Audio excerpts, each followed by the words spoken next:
the next topic of pharmacokinetic chapter, enzyme inhibition. Last lecture में हम लोगों ने स्टडी किया था एंजाइम इंडक्शन, अब करेंगे एंजाइम इनहिबिशन। जो एंजाइम इंडक्शन है, एंजाइम इंडक्शन में क्या था, जो हमारे ड्रग्स थी, ठीक है, उनकी एंजाइम थे, जो उनकी मेटाबोलाइट होने के बाद ड्रग के जो एंजाइम थी, एक्टिविटी थी, जो एंजाइम थे वो हमारे इंक्रीज हो जाते थे बॉडी में, जिससे हमारे ड्रग को जो है वो इजीली वो एक्सक्रीट हो जाती थी, इजीली वो एक्शन प्रोड्यूस करती थी, ठीक है। उसका जो ड्यूरेशन ऑफ एक्शन था ड्रग का वो कम था। अब क्या है enzyme inhibition. What is enzyme inhibition? Enzyme inhibition क्या होता है? ये एक प्रोसेस है, molecule bind to an enzyme and decrease its activity.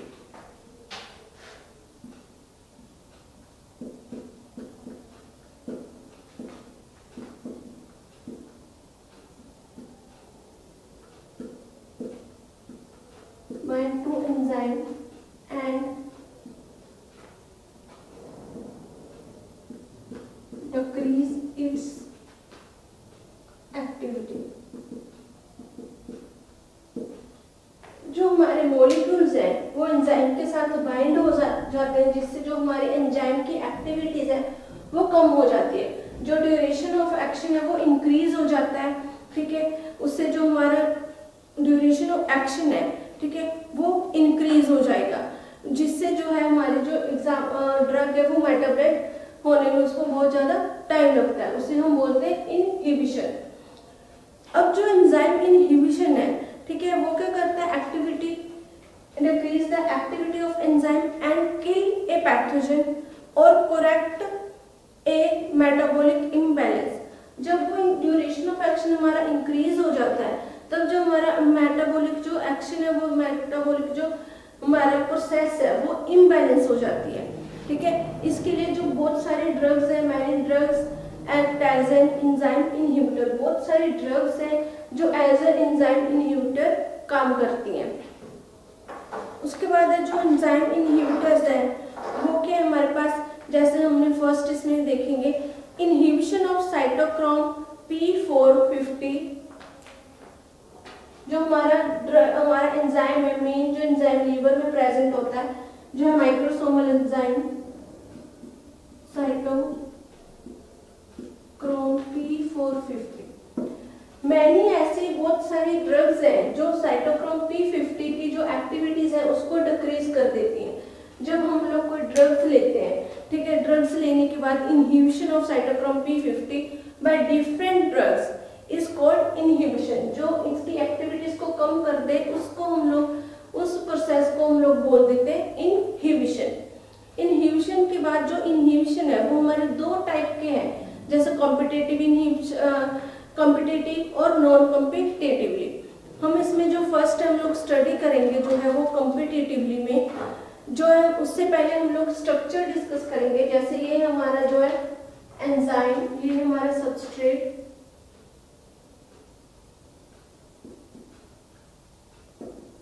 कि हमारी जो बॉडी है उस पर जो इनहिबिटर्स है, जो एंजाइम इनहिबिटर है वो कैसे काम करते हैं, ठीक है, उनका क्या प्रोसेस है एंजाइम सबस्ट्रेट कॉम्प्लेक्स में, वो हम यहाँ पर पहले डिस्कस करेंगे। ये हमारा इनहिबिटर हो गया, ये है हमारा एंजाइम,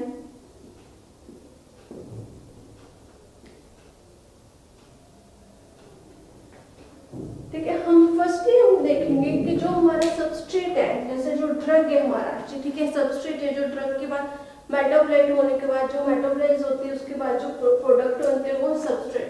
जो हमारा ड्रग है, ऐसे जब हम लोग यहाँ पर क्या कर रहे हैं, मेटाबॉलिज्म की जो है वो मेटाबॉलिज्म पढ़ रहे हैं, तो उसमें हमारी जो मेन एग्जांपल क्या है, साइटोक्रोम P450 एंजाइम है। यहाँ पर हम मान लेंगे यहाँ पर जो है साइटोक्रोम P450 एंजाइम है, ठीक है। जो हमारी ड्रग है वो हमारी ड्रग क्या है, यहाँ पर एंजाइम में जो सबस्ट्रेट करेगी, यहाँ पर फिक्स होगी, ठीक है। जो सबस्ट्रेट है वो यहाँ पर फिक्स होगा, फिक्स होने के बाद वो क्या बना लेता है यहाँ पर एंजाइम P40। उसके बाद क्या है, यहाँ पर ड्रग है जो वो अपनी एक्टिविटी शो करेगी, ठीक है, एक प्रोडक्ट बनाएगी,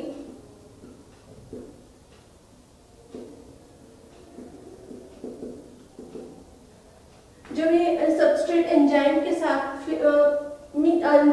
साथ मिल जाएगा। मिलने के बाद यहाँ पर इसकी एक्टिविटी शो होगी एंजाइम की, एक प्रोडक्ट बनेगा, प्रोडक्ट का बनने के बाद वो मेटाबॉलिज्म होगा, देन वो ड्रग हमारा क्या है, वो मेटाबोलाइट हो जाएगा। हमारे पास यहाँ पर प्रोडक्ट बनेगा, वो प्रोडक्ट क्या है, मेटाबॉलिज्म होगा, मेटाबॉलिज्म होने के बाद वो ड्रग हमारी मेटाबोलाइट होगी, फिर वो क्या है, किडनी के थ्रू बाहर एक्सक्रीट हो जाएगी। ये है हमारी इसकी नॉर्मल जो है प्रोसेस।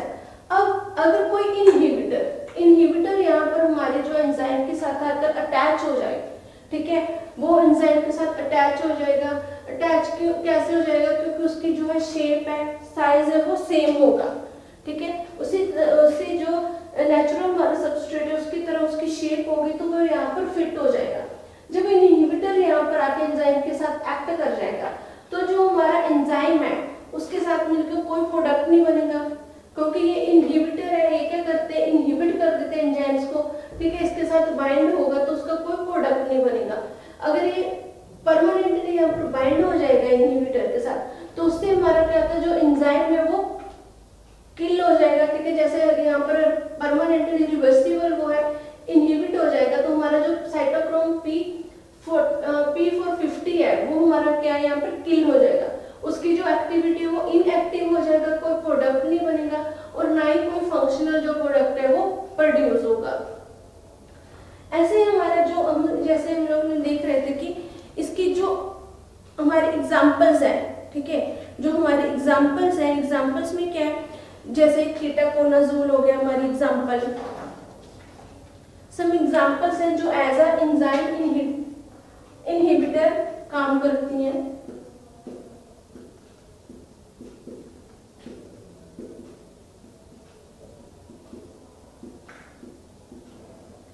जैसे एग्जांपल है इसमें हमारे कीटोकोनाजोल, सिमेटिडीन, ठीक है, जो कीटोकोनाजोल है वो हम लोग यूज करते हैं एज अ एंटी फंगल, ठीक है, सिमेटिडीन हम लोग गैस्ट्रोइंटेस्टाइनल ट्रैक्ट के लिए यूज करते हैं। नेक्स्ट हमारी ड्रग है इसमें एरिथ्रोमाइसिन,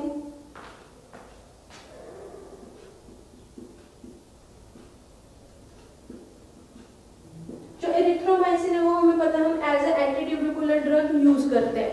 उसके बाद क्लोरोफेनिकोल और सिप्रोफ्लोक्सासिन,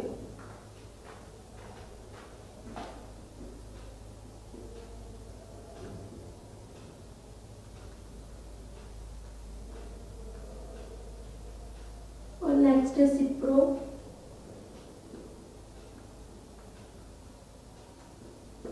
ये हमारे कुछ ऐसी एग्जांपल्स हैं एंजाइम इनहिबिटर्स की जो हमारे ड्रग के साथ, हमारे एंजाइम के साथ मिलती है और उसकी जो एक्टिविटी है, जो हमारे ड्रग की एक्टिविटी है उसको जो है एंजाइम की एक्टिविटी है उसको डिक्रीज कर देती है, उसकी मेटाबॉलिक प्रोसेस को तो जो टाइम है उसका ड्यूरेशन टाइम वो इंक्रीज कर देती है ये ड्रग्स एंजाइम के साथ मिलकर, और उस ड्रग को जो मेटाबॉलाइट है ड्रग है उसको इनएक्टिव फॉर्म में शो कर देती है।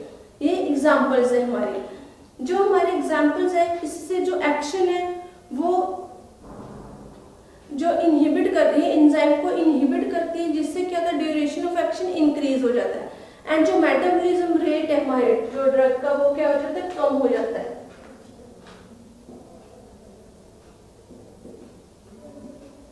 ड्यूरेशन ऑफ एक्शन है जो इंक्रीज हो जाएगा और मेटाबॉलिज्म रेट कम।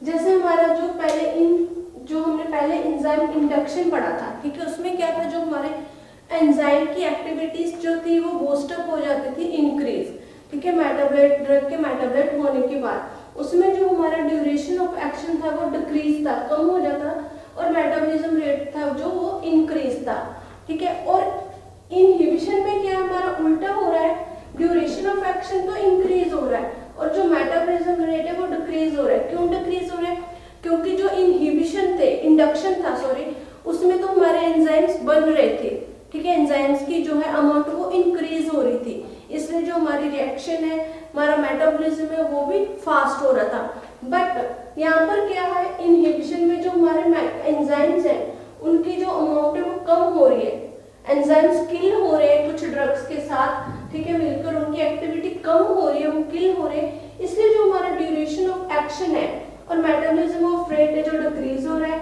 और ड्यूरेशन ऑफ जो एक्शन है वो इंक्रीज हो रहा है। अब इसमें जो हमारी सिमेटिडीन है और कीटोकोनाजोल जो ड्रग है, ठीक है, जो सिमेटिडीन और कीटोकोनाजोल जो ड्रग है वो हमारी बाइंड होती है साइटोक्रोम P50 के साथ।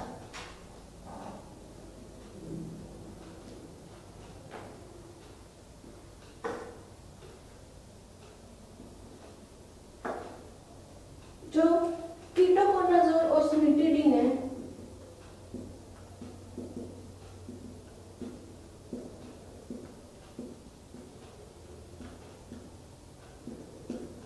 कीटोकोनाजोल और सिमेटिडीन ड्रग है वो साइटोक्रोम P50 के साथ बाइंड होती है।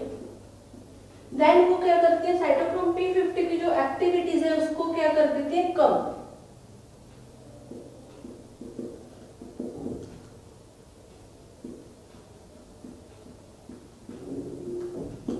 जो साइटोक्रोम P450 की एक्टिविटीज है उसको वो कम कर देती है, जो सिमेटिडीन है और कीटोकोनाजोल ड्रग है वो इनहिबिट कर देती है उसकी एक्टिविटीज को। नेक्स्ट है हमारा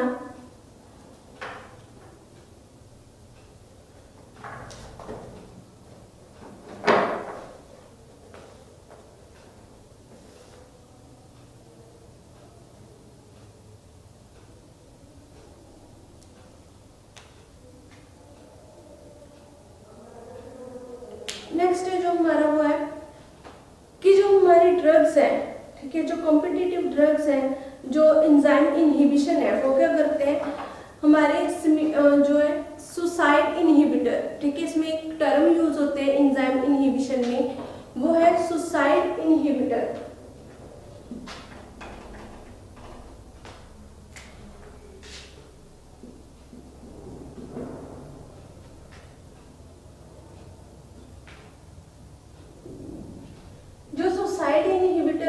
जैसे हमें नाम से क्लियर हो रहा है सुसाइड इनहिबिटर के सेल्फ किलिंग, मतलब जो प्रोडक्ट जो एंजाइम्स है वो सेल्फ किलिंग हो रहे हैं, जो उसको हम बोल देते हैं सुसाइड इनहिबिटर, मींस सेल्फ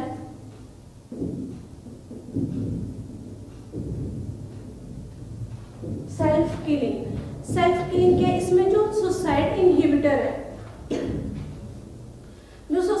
जो ड्रग्स होती है वो बाइंड कर जाती है एंजाइम के साथ, ठीक है, मे बी इरिवर्सिबल या फिर इनएक्टिवेशन ऑफ एंजाइम।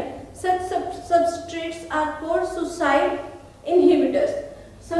जो सुसाइड इनहिबिटर्स है ये दो टाइप के होते हैं, इरिवर्सिबल और रिवर्सिबल। इसमें जो है वो डैमेज कर देते हैं अपने ही एंजाइम को, ठीक है, जो स्ट्रक्चर चेंज हो जाता है, जो टू टाइप के हैं।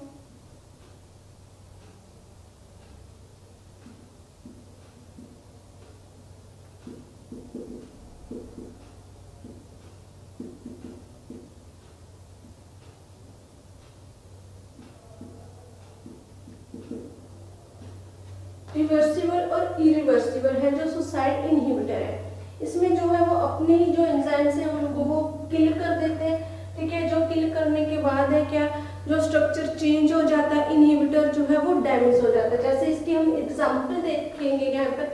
इरिवर्सिबल जो इनहिबिटर क्या है, मान लो यहाँ पर ये सबस्ट्रेट है और ये इनहिबिटर है, ये इनहिबिटर यहाँ पर क्या है, अटैच हो गया एंजाइम के साथ।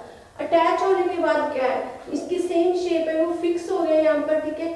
अब ये क्या है, रिवर्सिबल नहीं हो पा रहा, ठीक है, या फिर ये इरिवर्सिबल है, परमानेंटली फिक्स हो गया।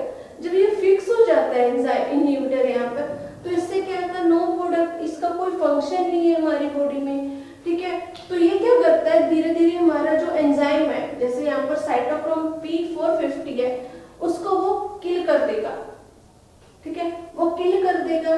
तो उसको हम क्या बोलते हैं, सुसाइड इनहिबिटर, क्योंकि यहाँ पर जब ये फिक्स हो गया तो सबस्ट्रेट तो यहाँ पर आ नहीं पाएगा, ठीक है, क्योंकि एक ही आने के लिए इसे बाहर जाना पड़ेगा। अगर ये बाहर जाएगा फिर इस जो सबस्ट्रेट है यहाँ पर आके एंजाइम के साथ अटैच होगा। बट इन केस अगर ये इनहिबिटर है जो वो यहाँ पर फिक्स हो गया, ठीक है, परमानेंटली, तो वो क्या करेगा, जो एंजाइम है हमारा, जो एंजाइम है उसको किल कर देगा, उसकी एक्टिविटीज को कम कर देगा, उसे हम बोल देते हैं सुसाइड इनहिबिटर। नेक्स्ट है हमारा टाइप। जो हमारी टाइप्स हैं इनहिबिटर्स की, एंजाइम इनहिबिटर्स की, वो कितने टाइप्स के हैं?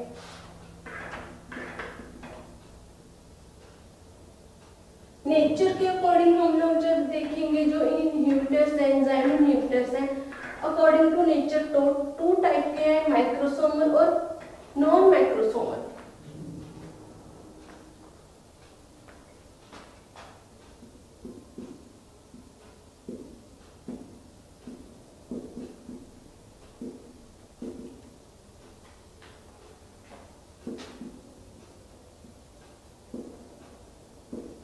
According to nature of drug, first है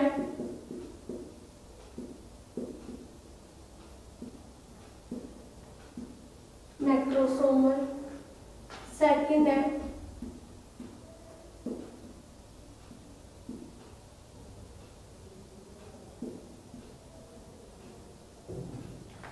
फर्स्ट अकॉर्डिंग टू नेचर मैक्रोसोमल और सेकंड है नॉन मैक्रोसोमल्स।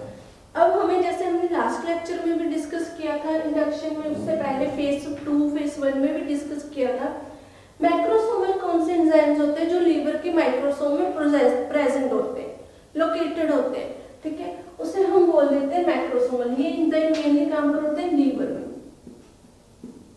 ठीक है, वो हो गए हमारे मैक्रोसोमल एंजाइम्स। जैसे एग्जांपल, लीवर में एंजाइम कौन सा हमारा एंजाइम प्रेजेंट है, साइटोक्रोम P450। सेकंड वन है हमारा नॉन मैक्रोसोमल एंजाइम। नॉन मैक्रोसोमल एंजाइम जो माइटोकॉन्ड्रिया में प्रेजेंट होते हैं,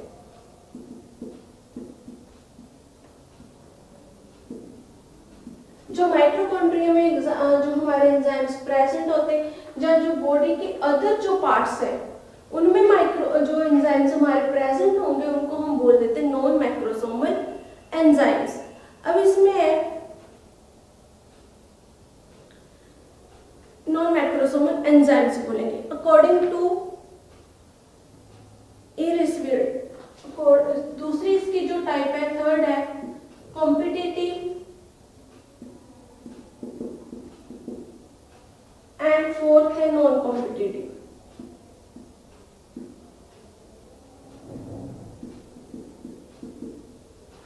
कॉम्पिटिटिव क्या होते हैं, तो कॉम्पिटिटिव ऐसे होते हैं जिनकी जो स्ट्रक्चर है वो सेम होती है, ठीक है, सेम जो हमारा सबस्ट्रेट है, नेचुरल सबस्ट्रेट है, उसकी तरह उसकी सेम स्ट्रक्चर होगी, उसे हम बोल देते हैं कॉम्पिटिटिव जो है वो एंजाइम। हम यहाँ पर अब देखेंगे, जहाँ पर क्या है ये हमारा, इसे हम डिस्कस करेंगे। जैसे ये हमारा क्या है, एंजाइम है, ठीक है, ये इसमें जो हमारा कॉम्पिटिटिव है, कॉम्पिटिटिव में जो हमारी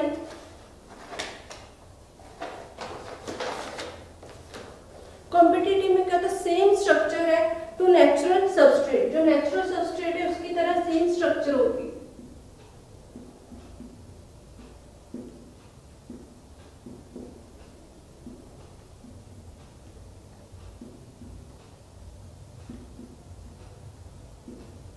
वो है हमारा नॉन कॉम्पिटिटिव। नॉन कॉम्पिटिटिव में क्या, उसकी स्ट्रक्चर सेम नहीं होगी, वो जो नेचुरल सबस्ट्रेट है उससे डिफरेंट स्ट्रक्चर होगी, ठीक है, वो है हमारा नॉन कॉम्पिटिटिव।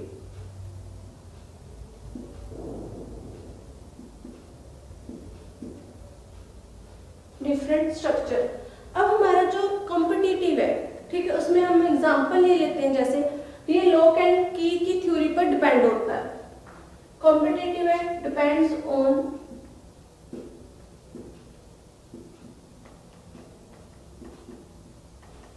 लॉक एंड की थ्योरी। अब इसमें जो जैसे काम करेगा कि जो हमारा ये इनहिबिटर है, ये सबस्ट्रेट है, ये हमारा कॉम्पिटिटिव है और ये हमारा एंजाइम है, ठीक है, ये एंजाइम है, कॉम्पिटिटिव है,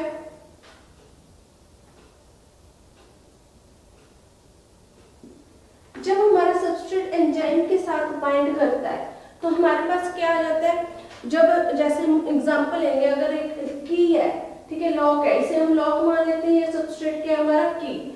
जो लॉक है उसमें अगर हम सबस्ट्रेट मतलब एग्जैक्ट उसकी की लगाएंगे तो वो लॉक जो है वो ओपन हो जाता है। बट इन सम केसेस अगर हम लोग उसी साइज की लगाएंगे वो वहां पर फिट तो हो जाएगी, बट उससे क्या होता है वो लॉक नहीं खुलता, उससे हमें जो फाइनल प्रोडक्ट वो नहीं मिलता। अगर हम सबस्ट्रेट एंजाइम के साथ लगाएंगे, जो स्पेसिफिक लॉक की लगाएंगे, उससे हमें फाइनल प्रोडक्ट मिलेगा, मतलब हमारा जो लॉक है वो ओपन हो जाता है। इफ इन सम केसेस अगर हम लोग एंजाइम पे जो कॉम्पिटिटिव सब्सटेंस है जिसकी स्ट्रक्चर तो सेम है सबस्ट्रेट की तरह, वो फिट हो जाए, उससे क्या होता है वो फाइनल प्रोडक्ट नहीं हमें मिल पाता, ठीक है। वो की तो उसमें फिट है, बट जो लॉक है वो हमारा खुल नहीं रहा, क्योंकि उसमें से जो उसके डिजाइन है, उसकी जो स्ट्रक्चर है, उसकी जो केमिकल प्रॉपर्टीज है वो अपना इफेक्ट नहीं शो कर पा रही है उसके अंदर, ठीक है। उसके अंदर वो है कनेक्शन नहीं बना पा रही, इसलिए जो हमारा लॉक है वो खुल नहीं रहा है। उसी तरह सेम है हमारी बॉडी में, जब किसी एंजाइम के साथ एक्चुअल जो नेचुरल सबस्ट्रेट है वो बाइंड करेगा तो हमारा जो है वो फाइनल प्रोडक्ट हमें मिल जाता है। जब ये सबस्ट्रेट इसके साथ बाइंड करेगा तो हमें क्या मिलेगा, फाइनल प्रोडक्ट। बट कॉम्पिटिटिव में क्या, कॉम्पिटिटिव में इसकी स्ट्रक्चर तो सेम है नेचुरल सबस्ट्रेट की तरह, बट ये यहाँ पर फिट भी हो गया, ठीक है। पर इससे क्या होता है हमें कोई फाइनल प्रोडक्ट नहीं मिलता।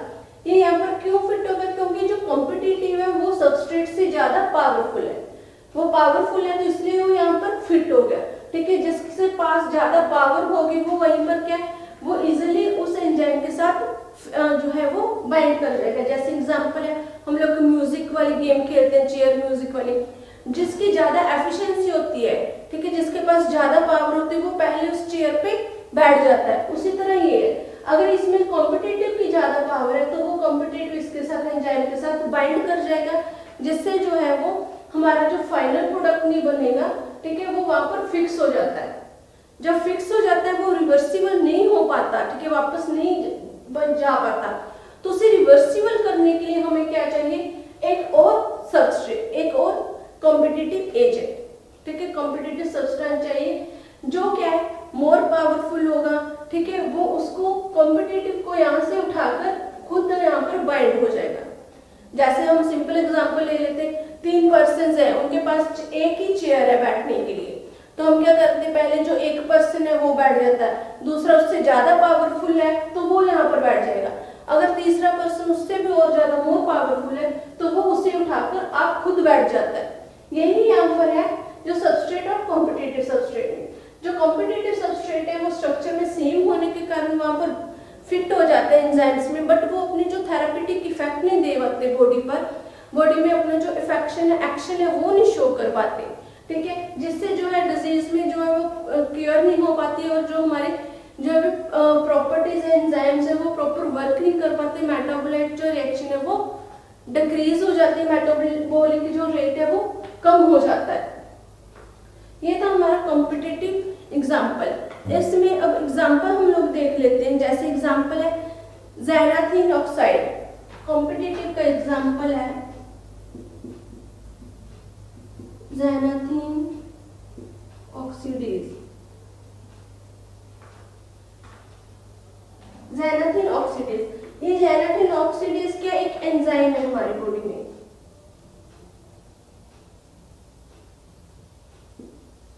एक एंजाइम है, ये एंजाइम क्या करता है हमारी बॉडी में जो यूरिक एसिड है उसकी फॉर्मेशन करता है, जिससे हमारी बॉडी में जो यूरिक एसिड है वो इंक्रीज हो जाता है और हमारी बॉडी में क्या है वो पेन स्टार्ट होता है। वो किससे होता है, ज़ैनाथीन ऑक्सीडेज से।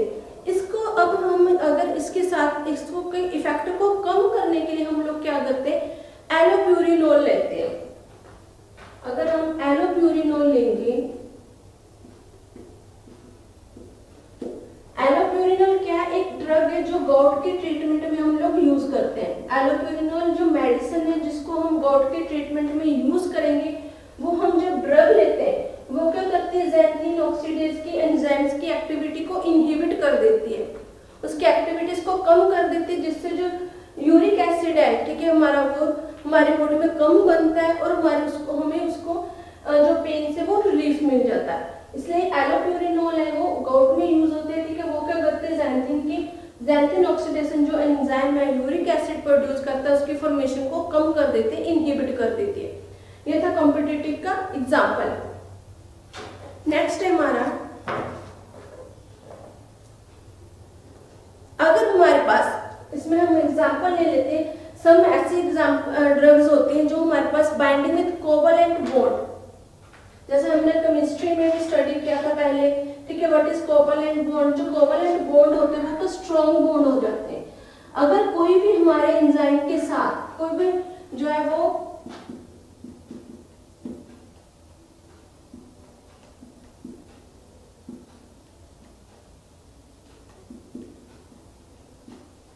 कोई भी हमारा एंजाइम है, अगर वो कोवलेंट बॉन्ड के साथ जो है जो यहाँ पर फिट हो जाता है, यहाँ पर कॉम्पिटिटिव है या फिर जो है नॉन कॉम्पिटिटिव जो है सबस्ट्रेट इनहिबिटर है, वो कोवलेंट बॉन्ड बना लेता है। कोवलेंट बॉन्ड का स्ट्रॉन्ग बॉन्ड है, तो हमें उसे रिवर्स करना बहुत ज्यादा डिफिकल्ट हो जाता है। जो हमारी ड्रग है वो रिवर्स नहीं हो पाती फिर, क्योंकि वो वहां पर एक स्ट्रॉन्ग बॉन्ड उनके साथ बना लेता है। नेक्स्ट है, इसमें जैसे हम लोग एग्जांपल ले लें कोवलेंट बॉन्ड की, जो नॉन रिवर्सिबल है, जो वापस अपनी रिवर्सिबल शेप में नहीं आता पोजीशन पे, इसमें जैसे हमारी ऑर्गेनोफॉस्फेट है। जो ऑर्गेनोफॉस्फेट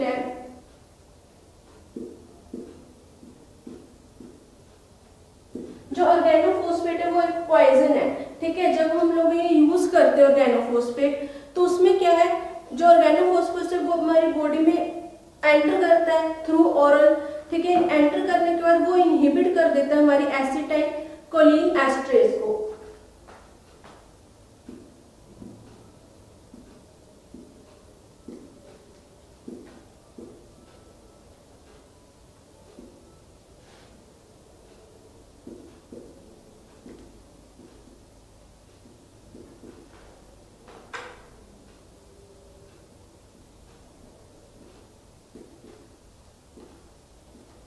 ऑर्गेनोफॉस्फेट जब बॉडी में एंटर करता है तो वो हमारी बॉडी में जाकर जो एसिटाइल कोलिन एस्ट्रेज है उसको इनहिबिट कर देता है, ठीक है। उसकी एक्टिविटीज को इनहिबिट कर देता है एंजाइम्स की, तो वो क्या कोवलेंट बॉन्ड बना लेता है उसमें, जो उसकी एक्टिविटीज को इनहिबिट कर देता है।